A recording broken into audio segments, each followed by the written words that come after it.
దేవునికి స్తోత్రములు. మీ అందరికీ నా వందనములు. ఈరోజు దేవుని వాగ్దానము. దేవుని యొద్దకు రండి, అప్పుడు ఆయన మీ యొద్దకు వచ్చును. యాకోబు 4:8 విశ్రాంతి దినమును మనం అందరము పరిశుద్ధంగా ఆచరించాలి. మనం అందరము దేవుని యొద్దకు వస్తే మన ప్రభువైన యేసయ్య మన యొద్దకు వస్తాడు. ఈ లోక స్నేహము దేవునితో వైరము. కాబట్టి మనం అందరము ఈ లోకంతో స్నేహం చేయకూడదు. మనం అందరం దేవునితో స్నేహం చేయాలి. దేవునికి లోబడి జీవించాలి. ఆయన సన్నిధికి సంతోషంతోనూ ఉత్సాహగానం చేస్తూ రావాలి. అపవాదిని ఎదిరించాలి. అప్పుడు వాడు మన యొద్ద నుండి పారిపోతాడు.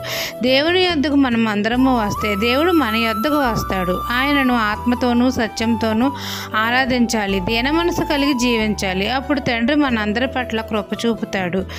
ఆపత్కాలంలో మన యొద్దకు వచ్చి మనల్ని రక్షిస్తాడు. మన సమస్యలన్నిటి నుండి విడుదల దయచేస్తాడు. ఈ దిన వాగ్దానము నా జీవితంలో నెరవేరాలని కోరుకుంటూ దేవుని సువార్త పరిచర్యలో మీ సహోదరి. ఆమెన్.